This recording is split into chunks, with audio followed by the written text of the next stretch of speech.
Good morning students. यहाँ पर मैं आपके लिए आपकी पाठ्य पुस्तक जो कृतिका है, कृतिका के अंदर लेसन नंबर 2 मेरे संग की औरतें, यानी कि लेखिका का जो टाइटल है, जो शीर्षक दिया मेरे संग की औरतें, इस पाठ के अंदर उर्दू फारसी भाषा के शब्दों का प्रयोग हुआ है।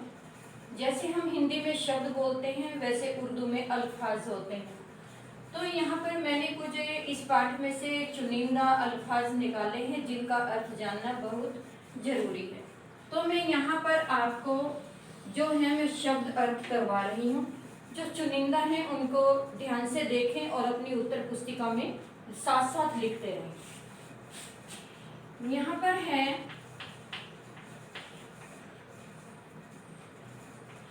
जाहिर, जाहिर जाहिर करना यानी कि स्पष्ट करना। उसके बाद दूसरा है आपका मर्म, रहस्य, या दूसरा इसको भेद भी बोल देते हैं। आगे है आपका पर्दानशी, पर्दानशी यानी कि पर्दा करने वाली, पर्दा करने वाली। इजहार, इजहार व्यक्त करना। आगे है मुंहजोर,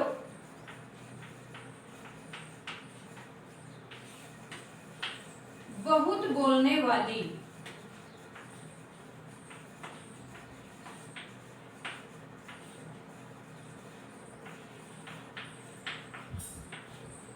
आगे है लिहाज,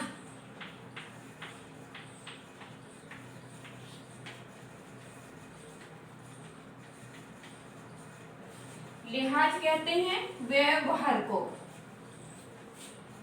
उसके बाद है नजाकत,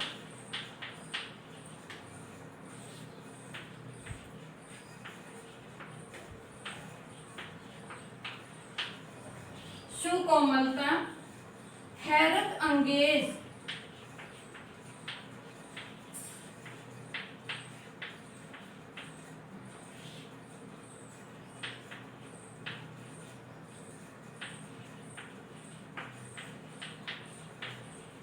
आश्चर्यजनक, जुनून,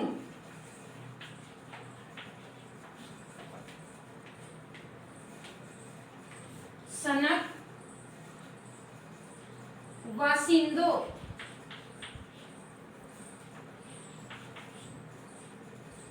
वाशिंदो यानी कि निवासियों।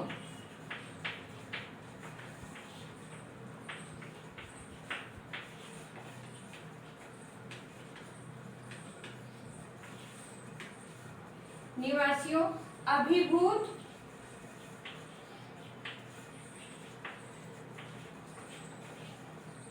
अभिभूत कहते हैं वशीभूत।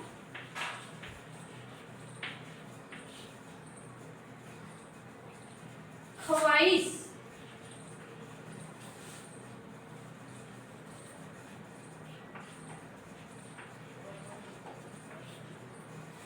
ख्वाहिश का हुआ इच्छा, रजामंदी,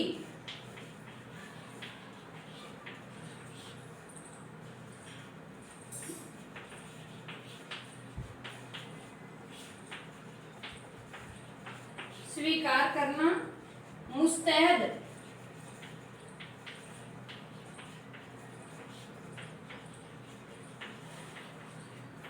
चुस्त। यहाँ पर ये वर्ड मीनिंग है।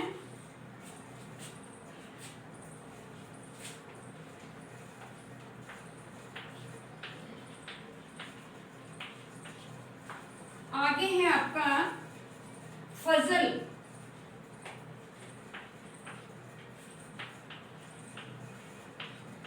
दया या कृपा। फिर है अपरिग्रह,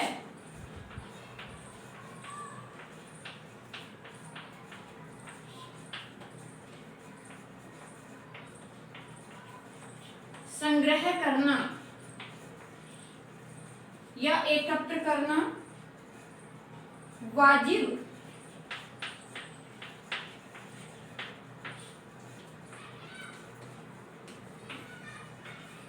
उचित, आरजू,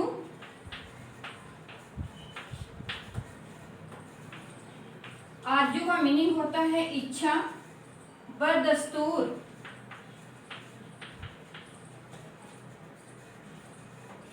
बदस्तूर होता है नियम पूर्वक,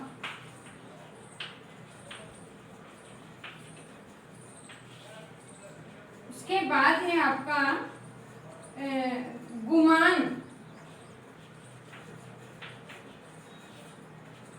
गुमान यानी कि मुझे इसका कोई अनुमान नहीं था, गुमान का मतलब अनुमान, ज्योग्राफिया,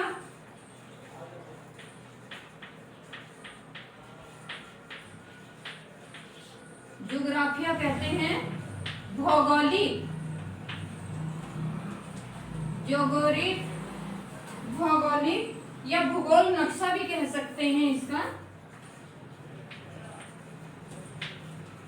यानी कि भूगोल जो होता है नक्शा।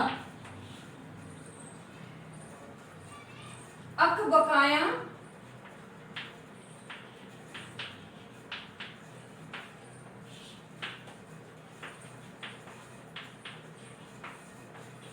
घबराया, जश्न,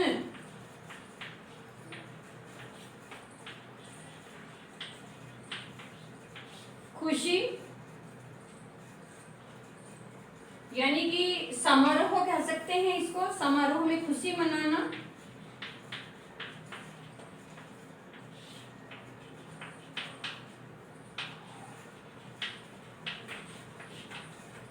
इसके बाद है इजाजत, आज्ञा,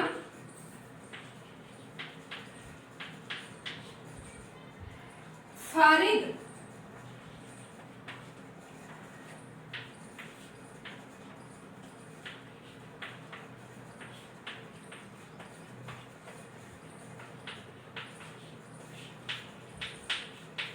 काम से खाली होना, खरामा, खरामा, खरामा, खरामा, इसका मीनिंग है धीरे धीरे, इसरार, इसरार कहते हैं आग्रह, मलाल, यानी कि मलाल का जो अर्थ होता है वो होता है खेद। उसके बाद है आपका जुस्तजू, जुस्तजू, जुस्तजू कहते हैं मशवरा, मशवरा या राय।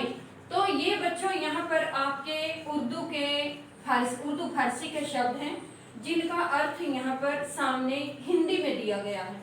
तो ये सभी मीनिंग आप देख रहे हैं, इनको सभी मीनिंग जो है इसके शब्द और अर्थ दोनों को अपनी उत्तर पुस्तिका में लिखेंगे और इनको समयानुसार याद भी करेंगे। अब इसके बाद जो मैं आपको प्रश्न उत्तर समझा रही हूँ।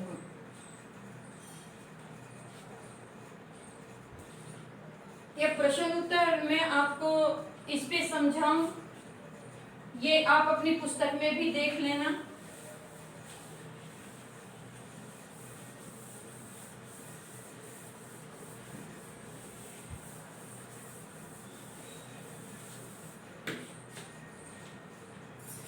यहाँ पर इस लेसन का जो पहला प्रश्न है वो है, लेखिका ने अपनी नानी को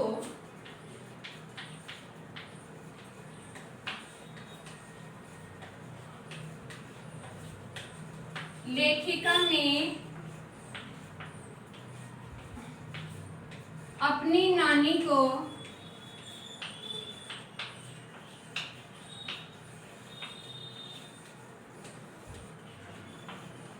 कभी देखा भी नहीं, कभी देखा भी नहीं, फिर भी उनके व्यक्तित्व से, फिर भी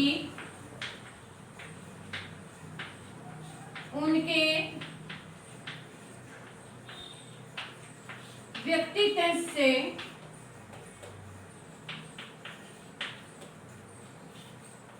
प्रभावित क्यों थी?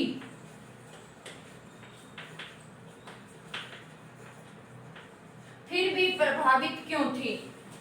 यहाँ पर कहा लेखिका ने अपनी नानी को कभी देखा नहीं था, परंतु उनकी नानी के संबंध में वह अपनी माँ से जो भी कुछ सुनती थी उसे, उन बातों को सोचती थी और उनसे बहुत प्रभावित होती थी। उसके कारण व्यक्तित्व से प्रभावित हुई।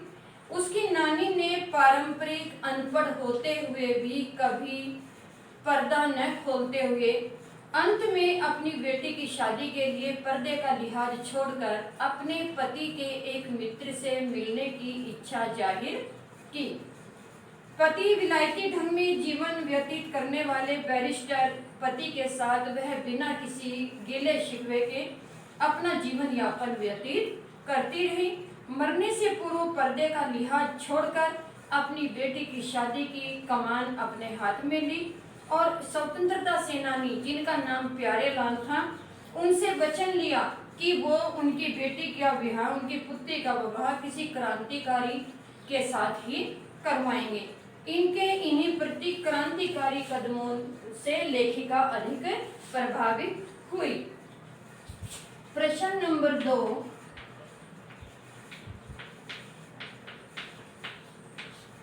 आजादी के आंदोलन में लेखिका थोड़ा गलत हो गया,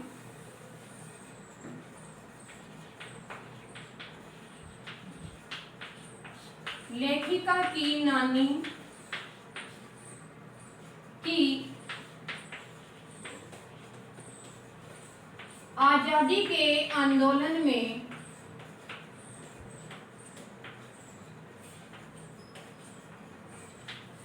किस प्रकार की भागीदारी रही है?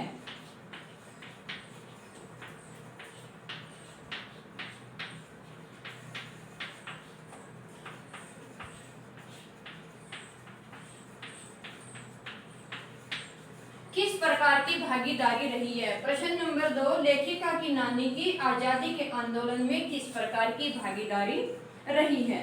लेखिका की नानी जब स्वयं को मौत के करीब पाया तो वह 15 वर्षीय इकलौती बेटी का विवाह करने के लिए अधिक चिंतित हो गई।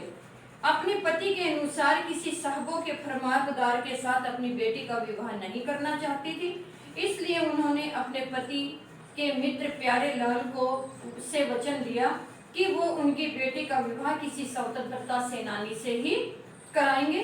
इस प्रकार अपनी बेटी का विवाह स्वतंत्रता सेनानी के साथ करवाकर उन्होंने आजादी के आंदोलन में अपनी भागीदारी निश्चित की। यहाँ है प्रश्न नंबर 3। प्रश्न नंबर 3, लेखिका की मां का परंपरा निर्वाह न करते हुए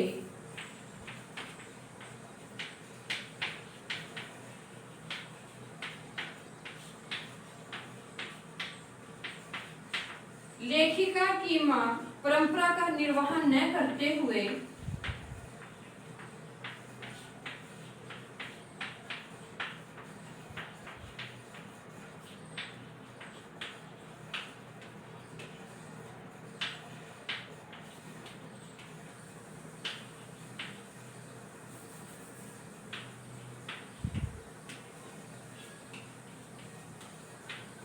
परंपरा का निर्वाह न करते हुए भी सबके दिलों में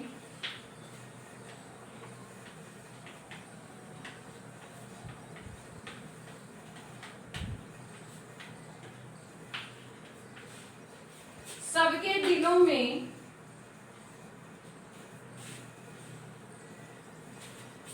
सबके दिलों पर राज करती हैं।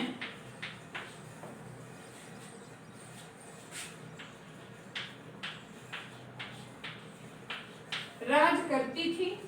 इस कथन के आलोक में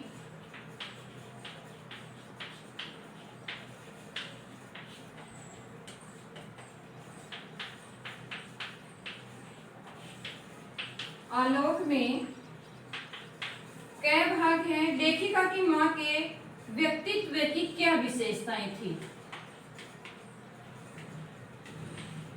लेखिका की माँ के व्यक्तित्व की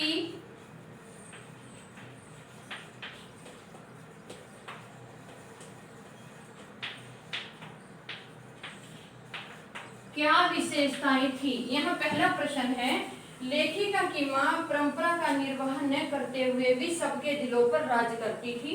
इस कथन के आलोक में लेखिका की माँ के व्यक्तित्व की क्या विशेषताएं थी? यहाँ पर लेखिका की माँ बहुत सुंदर, कोमल, व्यवहार, ईमानदार तथा निष्पक्ष भाव की महिला थी। लेखिका की दादी के अनुसार हमारी बहू तो ऐसी है कि धोई, पोंछी और छीके पर टांग दी। पति के गांधीवादी होने के कारण उन्हें खद्दर की साड़ी पहननी पड़ती थी। वे बच्चों से लाड़ प्यार करती थी तथा उनके लिए खाना भी नहीं पकाती थी। वे अपना अधिकांश समय पुस्तकें पढ़ने, साहित्य चर्चा तथा संगीत सुनने में व्यतीत करती थी।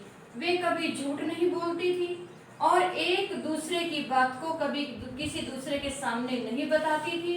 वे सभी की बातों को गोपनीय रखती थी। उन्हें घर वालों से आदर और बाहर वालों से स्नेह मिलता था। यहाँ इसी का दूसरा ख भाग है, लेखिका की दादी के घर का माहौल।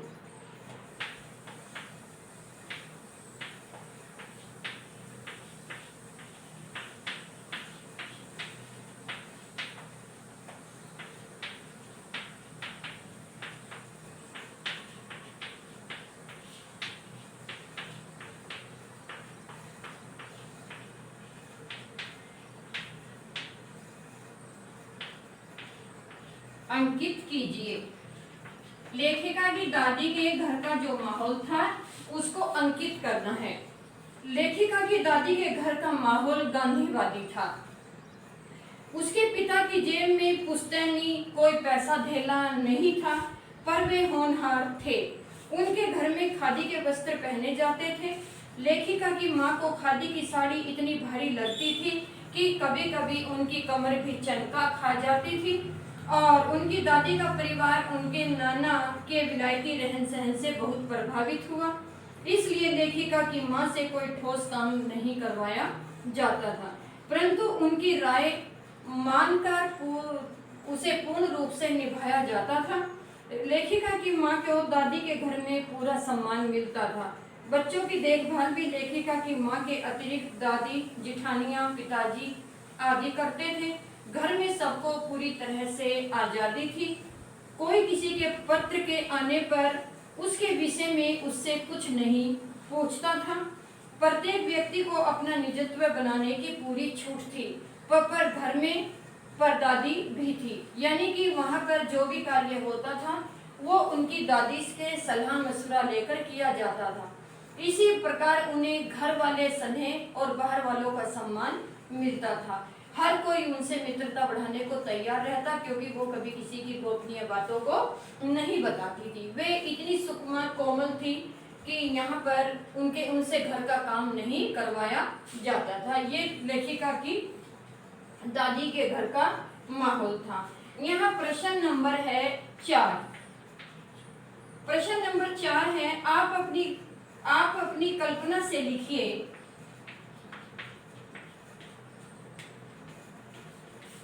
आप अपनी कल्पना से लिखिए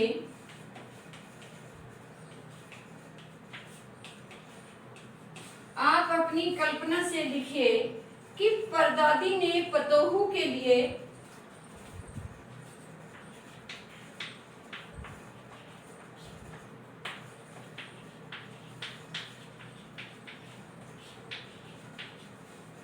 परदादी ने पतोहू के लिए पहले बच्चे के रूप में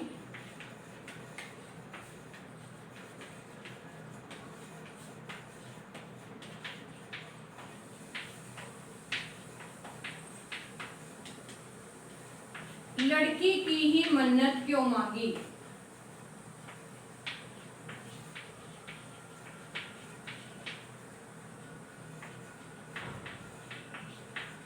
लड़की की ही मन्नत क्यों मांगी? यहाँ पर प्रश्न नंबर 4 है। परदादी को सदा लीक से हटकर चलने की आदत थी। परिवार में परदादी के पुत्र तथा पोते को भी बहनें थी, इसलिए कोई ऐसा कारण नहीं था कि परदादी पतोहू के लिए संतान के रूप में लड़के के स्थान पर लड़की की मन्नत मांगे। उन्होंने समाज में प्रचलित इस परंपरा को तोड़ने के लिए ही पतोहू की पहली संतान लड़की को माना था। क्योंकि आम लोग पहली संतान के रूप में लड़का मांगते हैं, वह संसार में प्रचलित परंपराओं के विरुद्ध कार्य करती थी, इसलिए वह लड़की के जन्म की मन्नत मांगती हैं। यहाँ पर क्वेश्चन नंबर आपका है 5। क्वेश्चन नंबर 5 है आपका।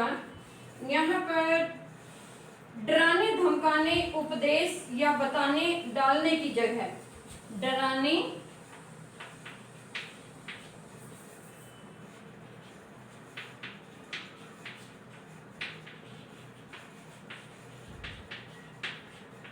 डराने धमकाने उपदेश देने या दबाव डालने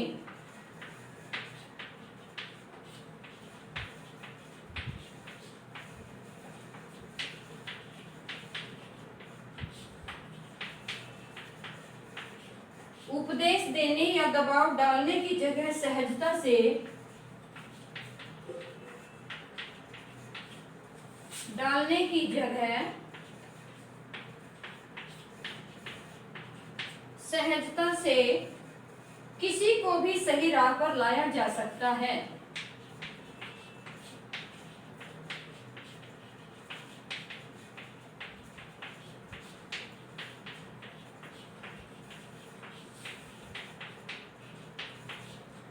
सही राह पर लाया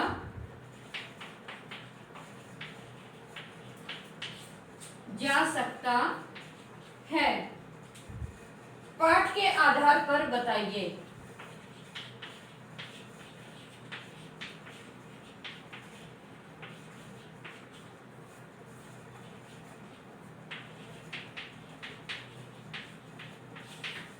पाठ के आधार पर बताइए।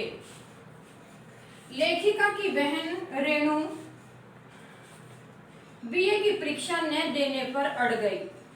वह बार बार यही कहती थी कि मुझे समझाओ, बीए करने के बाद क्या होगा, क्या फायदा है बीए करने का। उसके बाद भी मैं बीए करूंगी। सबने अनेक तर्क दिए पर वह नहीं मानी। पिताजी ने उसे समझाया कि बीए करके कोई अच्छी नौकरी मिल जा सकती है, अच्छी शादी हो सकती है, समाज में सम्मान बढ़ेगा। ये सर्व तर्क रेणु और स्वयं पिताजी को ठीक नहीं लगे। तब पिताजी ने उसे कहा कि बीए करो क्योंकि मैं कह रहा हूँ। इस प्रकार से सहज भाव से कहने पर रेणु ने बीए पास कर लिया। अतः स्पष्ट है कि डराने धमकाने उपदेश देने से बेहतर तो उसको सहजता से किसी भी ढीठ व्यक्ति से या जिद्दी व्यक्ति से काम को करवाया जा सकता है। बच्चों, यहाँ पर मैंने आपको क्वेश्चन 5 और वर्ड मीनिंग करवाए हैं। जो आगे नेक्स्ट क्वेश्चन है वो मैं आपको दूसरी वीडियो में करवाऊंगी। इन प्रश्नों को आप सुंदर राइटिंग में अपनी उत्तर पुस्तिका में 1 से लेके अंत तक लिखेंगे। और जो वर्ड मीनिंग मैंने जो उर्दू के बताए हैं वो जिस भी भाषा से हो सकते हैं, उन सब का अर्थ भी आपको पता होना चाहिए। सारांश सबको याद करना है, लेकिन राइटिंग आपकी सुंदर हो।